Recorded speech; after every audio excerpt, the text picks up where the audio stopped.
Hello, bonjour, and thank you for having me. Northern Ontario is home to vast and incredible landscapes, and its communities are rich in culture and tradition. Although the history of the people in this region is full of stories of trauma and heartbreak, First Nations, Inuit, and Métis people are arguably some of the most resilient and inspiring Canadians.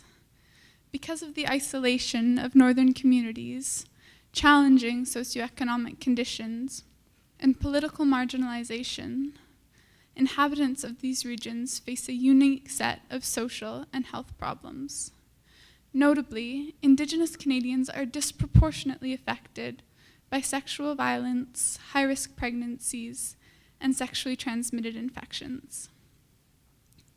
I first started learning about HIV and AIDS during my first year of university while studying the biochemistry of infectious diseases, and I was immediately struck by what a devastating disease this was.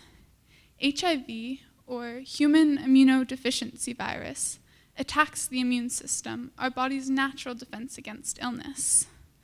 HIV is spread through the exchanges of bodily fluid, primarily through unprotected sex and by sharing contaminated needles. After 10 to 15 years, if HIV is left untreated, the immune system may become so severely damaged that the body is no longer able to defend itself. And this late-stage HIV infection is called AIDS. As of yet, we still do not have a vaccine or a cure for HIV and AIDS. But I was taught that despite all of this, things are looking up here in Canada. Antiretroviral therapies allow HIV-positive individuals to lead more normal, healthy lives. And thanks to rigorous nationwide education and prevention programs, the rate of new HIV infection in Canada is decreasing, having peaked in 1993. I decided to do a little bit more research on this on my own, and I found that this optimistic statistic does not really show us the full picture. Although the incidence of new HIV infection in the country as a whole is slowly declining, it is increasing in Indigenous Canadians. In 2014, 17% of those who identified with a new HIV infection were Indigenous. That despite the fact that Indigenous people make up only 3.8% of our population.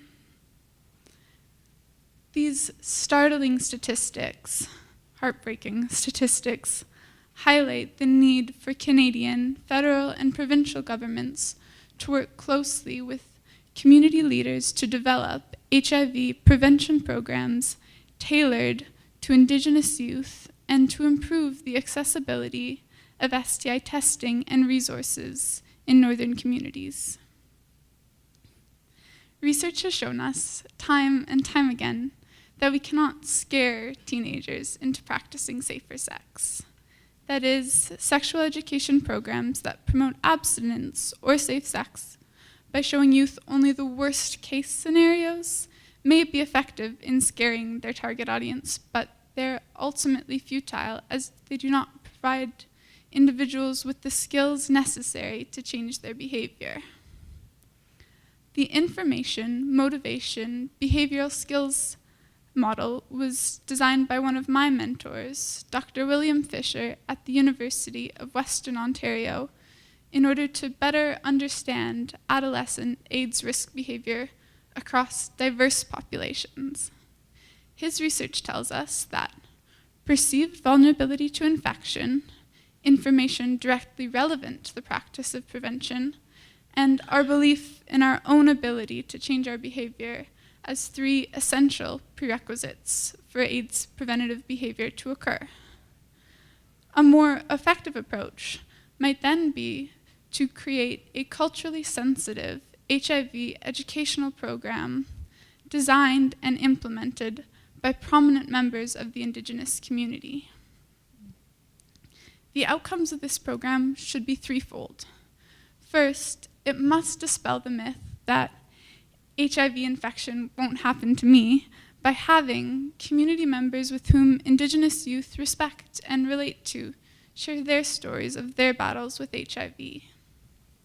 Next, it should support AIDS preventative behavior by teaching participants various scenarios, how to safely exit a risky situation, for example, and how to talk to a partner about using protection in the least awkward way possible.